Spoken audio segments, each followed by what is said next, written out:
July 2, 3, 4 తారీఖులలో వృశ్చిక రాశివారు ఈ వ్యక్తి మీ జీవితంలోకి రాబోతున్నారు, రావాలి అని అనుకుంటూ ఉన్నారు. అయితే జూలై 2, 3, 4 తారీఖులలో వృశ్చిక రాశివారు మీ జీవితంలోకి ఏ వ్యక్తి రావాలి అనుకుంటున్నారు? నమస్కారం అండి అందరికీ. మీ నిత్య జీవితంలో ఎవరితో చెప్పుకోలేనటువంటి ఎన్నో రకాల సమస్యలకి గురువుగారు చాలా చక్కగా పరిష్కార మార్గాన్ని చూపుతారు. అలంపూర్ జోగులాంబ దేవి జ్యోతిష్యాలయం గురూజీ సీతారామరాజు గారు. వీరి యొక్క సెల్ నెంబర్ వచ్చి 9948253372. ఫోన్ ద్వారానే జ్యోతిష్యం చెప్పబడును. ప్రేమించిన వారు దూరం అవ్వటం, భార్యాభర్తల మధ్య గొడవలు రావటం, అత్తాకోడళ్ల మధ్య మనస్పర్ధాలు, పెళ్లి కుదరకపోవటం, విద్య, ఉద్యోగం, వ్యాపారం, చెడు ప్రయోగ నివారణలు మొదలగు ఎటువంటి సమస్యలకు అయినా పరిష్కారం చూపగలరు. స్త్రీ పురుషుల ఎటువంటి సమస్యలు ఉన్నా నమ్మకంతో గురువుగారిని కాంటాక్ట్ అవ్వండి. ఖచ్చితంగా మీకుండే అనేక రకాల సమస్యలు తొలగిపోతాయి. అలానే మీ జీవితంలో జరిగేటటువంటి శుభ మరియు అశుభ ఫలితాలు ఎలా ఉన్నాయో ఇప్పుడు ఈ వీడియోలో తెలుసుకుందాం. వీడియోని మాత్రం ఎక్కడా కూడా స్కిప్ అనేది చేయకుండా చివరి వరకు చూడండి. అప్పుడే మేమేం చెబుతున్నామో మీకు పూర్తిగా అర్థమవుతుంది. ఇక వీడియోలోకి వెళితే గనక వృశ్చిక రాశిలో జన్మించిన వ్యక్తుల యొక్క గోచార ఫలితాలు ఎలా ఉన్నాయో తెలుసుకుందాం. ఈ వృశ్చిక రాశిలో జన్మించినటువంటి వ్యక్తులు చూడటానికి అంటే బయటికి కనిపించరన్నమాట. లోపల మాత్రం వీరి తెలివితేటలు, వీరికంటూ ఉండే కొన్ని ప్రత్యేక లక్షణాలు ఉంటాయి. కొంతమంది ఏంటంటే వారికి ఉండే తెలివితేటలను ఏదో ఒక రూపంలో ప్రదర్శిస్తూ ఉంటారు. కానీ వీరికి ఉండే తెలివితేటలు, టాలెంట్ని వారిలో వారే దాచుకుంటూ ఉంటారు. అంటే పైకి చూస్తే వీరికి ఏమీ కూడా రాదు, ఏమీ తెలియదు, లోకజ్ఞానం లేదు, ఎందులో కూడా టాలెంట్ అనేదే లేదు, అసలు వీరు దేనికి పనికిరారు అని అనుకుంటూ ఉంటారన్నమాట. ఒకవేళ వృశ్చిక రాశిలో జన్మించిన స్త్రీలు ఎవరైతే ఉన్నారో వారైతే ఇంటి పనులు చక్కగా చేస్తూ ఉంటారు.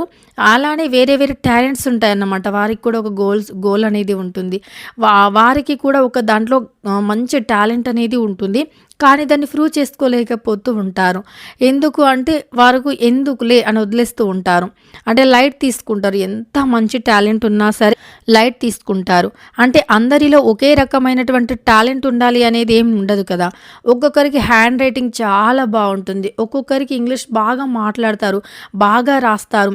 ఆ నిజం చెప్పాలి అంటే వారికంటే ఇంగ్లీష్ ఏమీ రాని వారు, వారికంటే తక్కువ చదువుకున్న వారు కూడా ఎక్కువ సంపాదించటం, ఎక్కువ మంచి మంచి పొజిషన్లో స్థిరపడి ఉండటం వారు గమనిస్తూ ఉంటారు. కానీ వారు మాత్రం అంటే జస్ట్ హౌస్ వైఫ్ లాగా లేదా చిన్న చిన్న ఏదో అంటే బీడీలు చేయటం, అంటే మిషన్ కుట్టడం ఇలాంటివి చేస్తూ ఉంటారు అన్నమాట.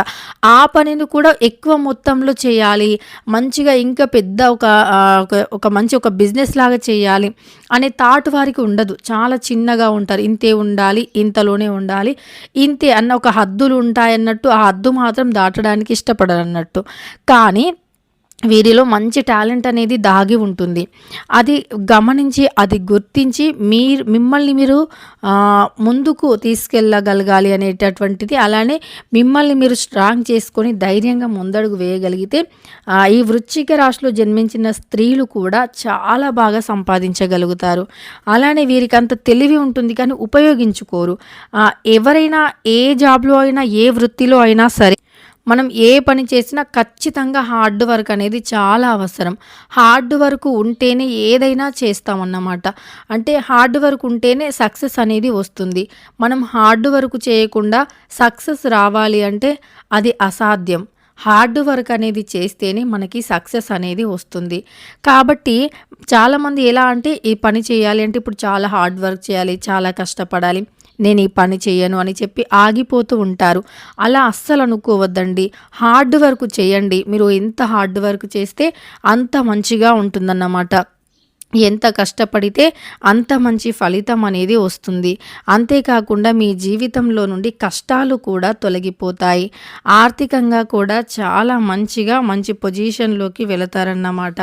మీ యొక్క ఈ రాశి వారు తమని తాము ధైర్యంగా ఉంచుకోవాలి. అలానే వీరిలో ఉన్న టాలెంట్‌ని గుర్తించకుండా, కాస్త కూడా గమనించకుండా, ఇక ఎవరో ఒకరంటే ఇంట్లో ఉండే వ్యక్తులు వీరిని ఒక కేవలం ఇంటి మనిషిలాగా అంటే పని మనిషిలాగా పని చేయటానికి అంకితం. తను పనే చేస్తుంది. వేరే సంపాదించడానికి ఏమీ రాదు. తనకి ఏ టాలెంట్ లేదు అన్నట్లుగా చూస్తూ ఉంటారు. తనకున్న టాలెంట్ ఏంటో ఒకసారి ప్రూవ్ చేయాలంటే అవకాశం ఇవ్వరు. కానీ తను ఏ పని చేయట్లేదు, ఇంటి పనే చేస్తుంది, అందులో ఏమైనా డబ్బులొస్తున్నాయా అన్నట్లుగా మాత్రం కించపరుస్తూ ఉంటారన్నమాట. ఇక తప్పనిసరిగా వారు అలానే సర్దుకుపోతూ ఉంటారు. ఇక ఈ రాశిలో జన్మించినటువంటి పురుషులైతే గనక వారికి పట్టుదల చాలా ఎక్కువగా ఉంటుందన్నమాట. వీరి మాటలు కాస్త ఎలా అంటే చురుగ్గా ఉంటాయి. వినేవారికి కూడా చాలా గుచ్చుకునేలాగా ఉంటాయన్నమాట. ఏ మాటనైనా చాలా షార్ప్‌గా, చాలా ముక్కుసూటిగా మాట్లాడేస్తూ ఉంటారు. ఉన్నది ఉన్నట్లుగా దాచరన్నమాట. అంటే కొంతమంది ఏంటంటే దాస్తూ ఉంటారు. ఇప్పుడు ఈ మాట ఇక్కడ మాట్లాడాలా వద్దా? ఇది సమయమా కాదా?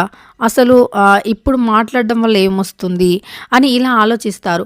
కానీ ఈ వృశ్చిక రాశిలో జన్మించిన పురుషులు కానీ, స్త్రీలు కానీ ఎలా అంటే వారు దాచరు. ఏదున్నా సరే మాట్లాడేస్తారు. ఎందుకు అంటే వాస్తవాలు మాట్లాడుతున్నాం కదా అని అనుకుంటారు. ఇక తర్వాత ఏంటి, ఎలా వచ్చినాయి ఇవన్నీ ఏది పట్టించుకోరన్నమాట. కేవలం వారు మాట్లాడాలి, మాట్లాడుతున్నారు. అలా ముక్కుసూటిగా మాట్లాడిస్తూ ఉంటారు. కొంతమందికి ఇబ్బంది కలిగించినా సరే కానీ వీరు మాట్లాడాల్సినవి మాత్రం మాట్లాడుతూ ఉంటారన్నమాట.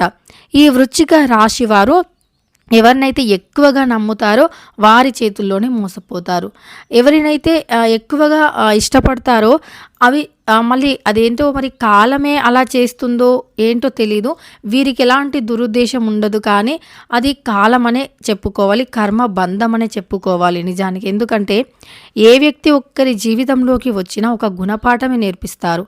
అది మంచా, గుణపాఠమా, లేదా సహాయం చేయడానికి వస్తున్నారా, ఇలా ఎందుకు అన్నది మనకు అంతు చిక్కదు. కానీ అది విధి ఆడుతున్నటువంటి ఒక ఆటనే అని చెప్పుకోవాలి. ఎందుకు అంటే ఒక వ్యక్తి చాలా ఇయర్స్ నుండి మీ లైఫ్లో ఉన్నారనుకోండి, ఒక రిలేషన్లో ఉన్నారనుకోండి, తర్వాత మీరు చాలా ట్రూగా జెన్యూన్గా అంతా బాగానే ఉంది. కానీ అనుకోకుండా ఏదో ఒక విషయంలో గొడవ రావటం, చాలా హర్ట్ చేసే విధంగా మాట్లాడటం, అంటే మాట్లాడిన వారి ఎదుటి వ్యక్తుల మనస్సు అంత నొచ్చుకుంటుంది, మరీ అంతలా మనం మాట్లాడుతున్నామా అని వారికి తెలియకపోవచ్చు. కానీ వినే వ్యక్తికి మాత్రం ఆ మాట వారి మనస్తత్వాన్ని బట్టి కావచ్చు, వారి ప్రవర్తనను బట్టి కావచ్చు, వారి లక్షణాలను బట్టి వారు ఆ మాటను తీసుకోలేకపోతూ ఉంటారు. అనేవారికి అది చిన్న మాటలా అనిపించినప్పటికీ వినేవారు మాత్రం అది చిన్న మాట అనుకోవాలి కదా, అప్పుడే అది చిన్న మాట అవుతుంది. కానీ మీరు అన్నదానికి మీకు చిన్న మాట అనిపించిందని చెప్పి ఎదుటి వాళ్ళని అనటం వల్ల ఆ మాట వారికి చాలా పెద్దగా అనిపించి చాలా బాధపడటం, ఇలాంటివి జరిగి కూడా విడిపోయే అవకాశం ఉంటుంది. ఇది కర్మబంధం అని చెప్పుకోవచ్చు. ఎందుకంటే అది రాతలో లేనప్పుడు కర్మ అక్కడి వరకే వారి బంధం ఉంటుందని కర్మ ఆల్రెడీ డిసైడ్ చేసి ఉన్నప్పుడు దాన్ని ఎవరు ఏం చేయలేము. అంటే కర్మ ఆ బంధాన్ని విడదీయడానికి ఏ రూపంలో ఎలా అయినా రావచ్చన్నమాట. కలిపేది కాలమే, విడదీసేది కూడా కాలమే. ఈ కాలం, కర్మ, గ్రహాలు ఇవేమి నమ్మము అంటే కుదరదండి. ఎందుకంటే అనుకోవచ్చు కదా, మరి వాళ్ళంతా సీరియస్లీ ఉన్నారు, ఇయర్స్ చాలా బాగా మంచి రిలేషన్లో ఉన్నారు, ఒకరినొకరు బాగా అర్థం చేసుకున్నారు, అంతా బాగున్నప్పుడు మరి ఎందుకు అలా జరుగుతుంది? అది లేదు ఎదుటి వ్యక్తిలో ఇలా ఉంటుంది, మరి ఇన్ని ఇయర్స్ నుండి లేనిది ఆ వ్యక్తిలో అప్పుడే ఎందుకు మార్పు వచ్చింది? ఎందుకంటే కర్మబంధం ముగిసింది కాబట్టి, కర్మ అలానే గ్రహాలలో మార్పు వచ్చింది కాబట్టి అప్పుడే ఆ మాట వాళ్ళకి ఎందుకు గుచ్చుకునింది? అంటే మన జీవితంలో ప్రతి ఒక్కరి రాకకి ఒక అర్థం అనేది ఉంటుంది. వెతికితే ఖచ్చితంగా అది మీకు కూడా గమనించండి, అర్థమవుతుంది. అంటే మన జీవితంలోకి ఎవరొచ్చినా అదొక మంచి, కొంతమంది గుణపాఠాలు నేర్పిస్తారు.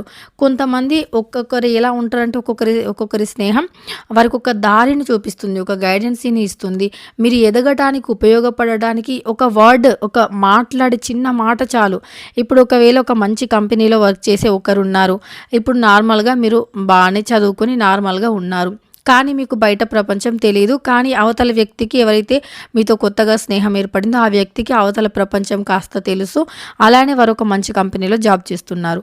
వారి కంపెనీలో ఈ జాబ్ ఉంది, మా కంపెనీలో ఇలా జాబ్ ఉంది, ఇలా ఉంది అని చెప్తే జాబ్‌కి మీరు ఎలిజిబుల్ కావచ్చు. లేదా మీరు ఆ జాబ్ గురించి సెర్చ్ చేయొచ్చు.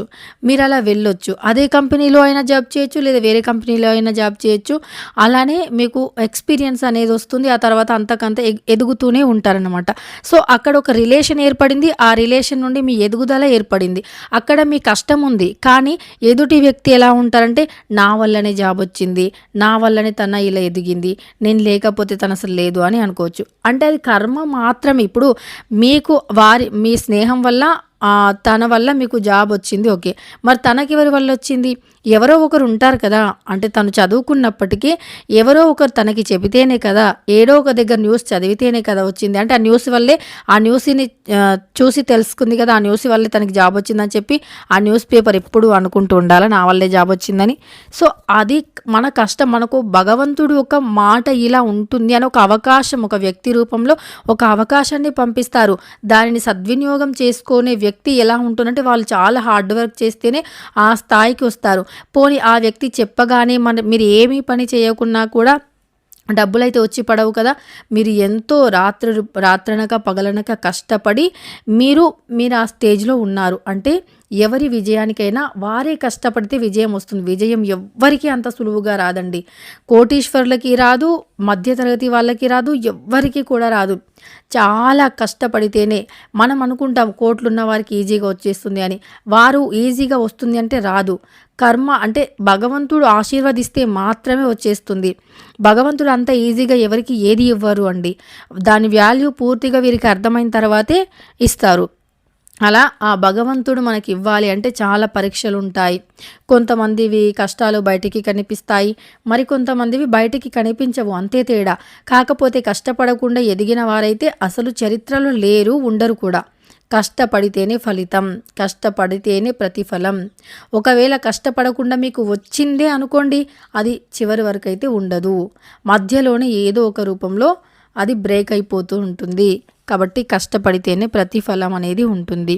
అయితే ఈ యొక్క వృశ్చిక రాశి వారికి ఈ సమయంలో మాత్రం మీకు జూలై 2, 3, 4 తారీఖులలో ఒక వ్యక్తి మాత్రం మిమ్మల్ని కలవబోతూ ఉన్నారు. ఒక వ్యక్తి వల్ల మీ జీవితంలో మార్పు వస్తుంది. ఆ మధ్యలో ఉండే వ్యక్తి వల్ల మీకు ఒక కర్మ బంధం అనేది ఏర్పడింది.